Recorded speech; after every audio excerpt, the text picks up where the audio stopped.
Tu as sûrement entendu parler du projet de vérification d'âge sur les réseaux sociaux. Le principe, scanner ta carte d'identité, l'envoyer à un prestataire privé pour prouver que tu as bien 18 ans. L'État te demande de lui faire confiance avec tes documents les plus sensibles, sauf que le 15 avril dernier, quelque chose s'est passé qui change toute cette conversation. L'Agence nationale des titres sécurisés, l'ANTS, rebaptisée France Titres, a détecté une intrusion dans ces systèmes pouvant impliquer la divulgation de données personnelles. C'est l'organisme qui gère tes passeports, ta carte d'identité, ton permis de conduire. Autrement dit, l'État vient de se faire pirater la base de données sur laquelle repose toute son identité numérique régalienne. ts.gouv.fr qui permet notamment de faire sa demande en ligne de passeport ou encore de carte d'identité. Donc voici les données qui ont fuité selon le ministère de l'Intérieur, l'identifiant de connexion, la civilité, le nom et les prénoms ou encore l'adresse électronique et dans le cas de certains utilisateurs également l'adresse postale et les numéros de téléphone. En revanche, selon le ministère, tout ce qui est document qui a pu être fourni pour une demande comme par exemple les photos d'identité ou encore les justificatifs, eh bien ça n'a pas fuité. En tout cas, les pirates, eux, revendiquent avoir récupéré les données de jusqu'à 19 millions de personnes, un chiffre qui n'est pas encore confirmé par le ministère de l'Intérieur, mais qui en ferait tout de même l'une des fuites de données les plus importantes de l'histoire en France. Si vous êtes concerné, vous avez reçu un courriel de ce type envoyé directement par l'ANTS pour vous prévenir. Et en attendant, il est important de faire très attention à tous les messages ou les appels que vous pourriez recevoir, car ces données sont régulièrement utilisées pour fabriquer des escroqueries sur mesure et très personnalisées. Maintenant, la question qui tue. Qui a fait ça? Un État hostile? Un groupe de hackers professionnels financé par une puissance étrangère? Non. Un mineur de 15 ans placé en garde à vue le 25 avril, soupçonné d'avoir mis en vente entre 12 et 18 millions de lignes de données sur des forums cybercriminels sous le pseudo Breached. Monsieur le Premier ministre, l'attaque contre l'ANTS est inacceptable, car simple, trop simple. Un mineur de 15 ans met à mal le site où nous certifions nos pièces d'identité, nos immatriculations. Et ce ne sont pas des ingérences étrangères, pas des lois extraterritoriales qui menacent nos données, mais un ado utilisant des vecteurs d'attaque d'une inquiétante banalité. Ainsi, nos concitoyens ne vont pas donner en ligne la preuve de leur majorité pour se connecter aux réseaux sociaux s'ils ont le sentiment que tout peut fuiter. De même, les collectivités et les entreprises ne vont pas hausser leur niveau de résilience si l'État n'arrive pas à assurer sa propre sécurité. Sébastien Lecornu s'est rendu dans les locaux de l'ANTS le 30 avril, évoquant une situation assez grave et parlant d'un casse du siècle pratiquement tous les mois.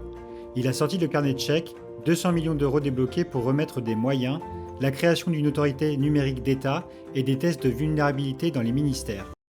La situation elle est assez grave, pour être honnête. Heureusement, elle ne concerne pas les données classifiées de l'État, notamment les données les plus importantes du ministère des Armées, mais il est clair que depuis maintenant 10 ou 15 ans, beaucoup de moyens ont été mis pour protéger ce qui était très sensible, et les fonctions numériques traditionnelles, je vais y revenir, ont été particulièrement délaissées.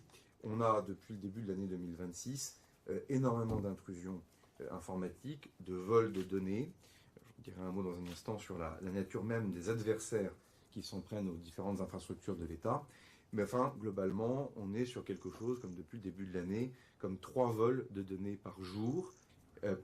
On est donc au fond sur un casse du siècle, mais qui a pratiquement lieu tous les mois. Ça sonnait bien, sauf que sa propre ministre du numérique, Anne Le Hénaff, l'a contredit publiquement dans la foulée. Elle a qualifié ces 200 millions de mesures d'urgence, servant à se mettre à niveau. Traduction, on n'est même pas encore au niveau standard, et les 200 millions ne suffiront pas à y arriver.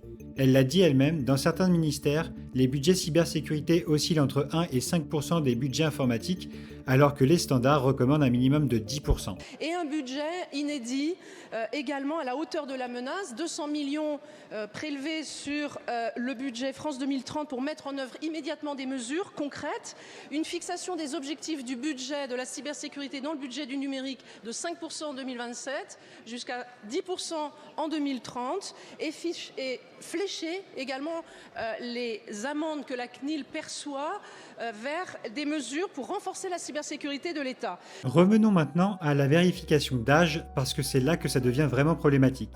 Concrètement, ce que l'État te demande, c'est de scanner ta pièce d'identité et de l'envoyer à un tiers de confiance privé qui transmet ensuite une attestation anonymisée au réseau social. C'est ce qu'on appelle le double anonymat. Le double anonymat, ça sonne rassurant, non ? Ce que ça signifie en pratique, c'est la concentration de millions de documents d'identité numérisés chez quelques acteurs privés, ont créé de toutes pièces une île au trésor pour les pirates du monde entier. L'État qui ne sécurise pas ses propres bases régaliennes veut donc te convaincre que des prestataires privés, eux, le feront mieux. Tu as le droit d'être sceptique. Sarah Knafo, elle, résume bien la situation. On a piraté votre vie. Regardez ce que nous, Européens, avons subi en à peine 6 mois. En France, le fisc s'est fait pirater vos déclarations d'impôts. L'URSSAF aussi, avec les adresses, les noms de vos enfants et de leurs nourrices. Le ministère de l'Intérieur aussi, avec le fichier des antécédents judiciaires de 16 millions de Français. Un adolescent de 15 ans a piraté l'État et offert 11 millions de cartes d'identité, de passeports et de permis de conduire à la criminalité. Et ici même, dans cette enceinte du Parlement européen, qui prétend tout réglementer pour notre bien, les contrats de mariage, les fiches de paie et les données médicales des collaborateurs sont désormais en vente libre sur Internet. Le comble, c'est qu'il y a quelques semaines, Ursula von der Leyen présentait fièrement l'application européenne de vérification d'âge sur les réseaux sociaux. 24 heures plus tard, un simple consultant la faisait tomber. Le résultat est tragique. Usurpation d'identité, compte vidé, cambriolage. La France est devenue championne du monde d'un nouveau crime, l'enlèvement pour crypto-monnaie. Vos parents peuvent se faire séquestrer parce que vous possédez du Bitcoin. Pourquoi ? Parce que l'État vous a imposé de tout lui déclarer, vos noms et vos patrimoines. Et il a laissé fuiter ces données. En France, c'est l'État qui donne l'adresse des victimes à leurs bourreaux. Pendant ce temps, ici, vous continuez d'exiger toujours plus de déclarations, toujours plus de contrôles. Mes chers collègues, la surréglementation numérique n'a pas seulement échoué à nous protéger, elle a chassé nos innovateurs, asphyxié nos entrepreneurs et nourri un mirage de sécurité qui nous a tous mis en danger.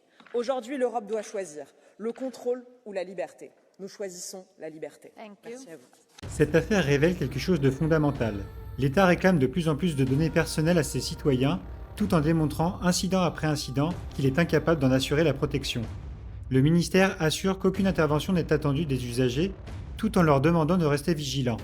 En clair, c'est la sécurité de l'État qui a failli, mais c'est à toi d'en gérer les conséquences.